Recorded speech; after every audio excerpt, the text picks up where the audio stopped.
गौतम बुद्ध ने ऐसे बहुत सारे सूत्र दिए हैं जिनकी गहराई को समझकर हम अपने जीवन को पूरी तरह से रूपांतरित कर सकते हैं।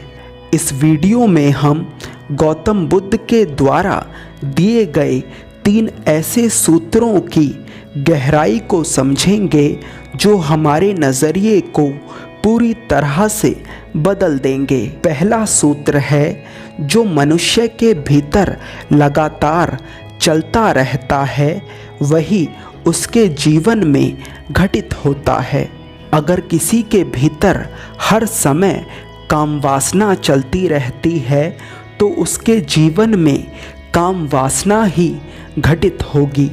यदि किसी के भीतर हर समय धन चलता रहता है तो उसके जीवन में धन घटित होगा।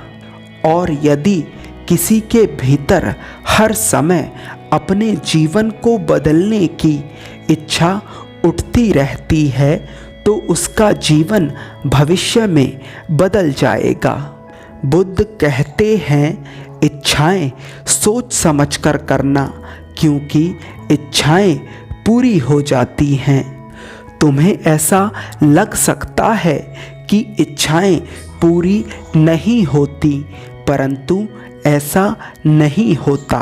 तुम्हारी वे सभी इच्छाएं पूरी होती हैं जो वास्तव में तुम्हारी इच्छाएं होती हैं। अब प्रश्न उठता है कि कैसे जाने कि कौन सी इच्छा हमारी वास्तविक इच्छा है और कौन सी नहीं। इसे जानने का बहुत आसान तरीका है। जो इच्छा आपकी सभी इच्छाओं पर भारी पड़ जाए वही इच्छा आपकी वास्तविक इच्छा है, क्योंकि इच्छाएं तो हर दिन बहुत सारी पैदा होती हैं, परंतु कुछ समय बाद वे इच्छाएं फीकी पड़ जाती हैं, गायब हो जाती हैं। परंतु जो वास्तविक इच्छा होती है वह लगातार हमारे भीतर अपना काम करती रहती है। तो एक बहुत ही सरल बात हमें इस सूत्र से समझ आती है कि हमें यह देखना है कि हमारे भीतर हर समय चलता क्या है, किस प्रकार की इच्छाएं हमारे भीतर पैदा हो रही हैं। यदि हम उन्हें देख पाएं और उन्हें बदल पाएं तो हमारा जीवन पूरी तरह से रूपांतरित हो सकता है। दूसरा सूत्र है, जीवन में किसी लक्ष्य तक पहुंचने से ज़्यादा महत्वपूर्ण है उस यात्रा को अच्छे से संपन्न करना जो आपको आपके लक्ष्य तक पहुंचाती है। मनुष्य अपने जीवन में लक्ष्य तो निर्धारित कर लेता है, परंतु वह इस बात को नहीं समझ पाता कि यात्रा लक्ष्य से ज़्यादा ज़रूरी है।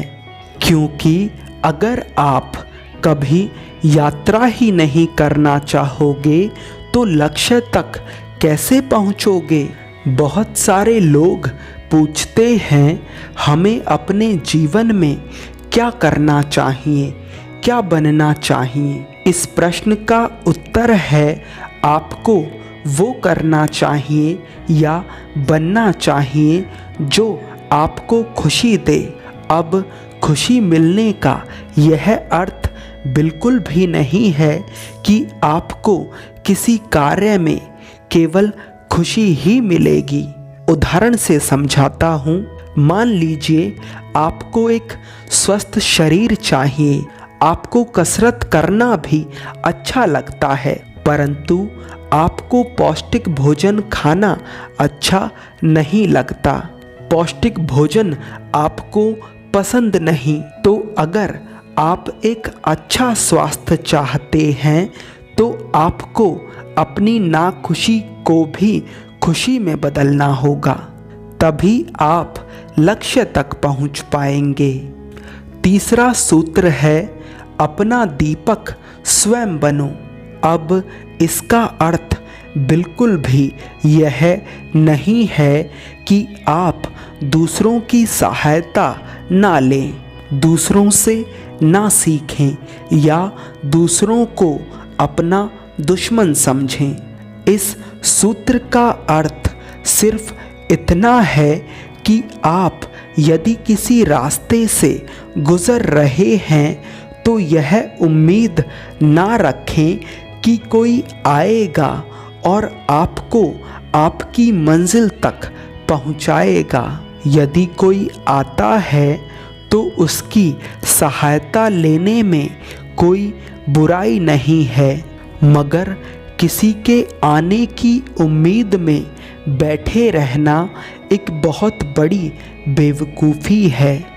अगर इस सूत्र की और गहराई में जाकर इसे समझा जाए तो कोई आएगा ही नहीं। यदि कोई आएगा भी तो वह आपकी सहायता के लिए नहीं बल्कि अपनी सहायता के लिए आएगा। इसका अर्थ यह नहीं कि हर कोई आपका दुश्मन है। इसका अर्थ सिर्फ इतना है कि सबको अपनी पड़ी है। इसलिए अपना दीपक स्वयं बनो।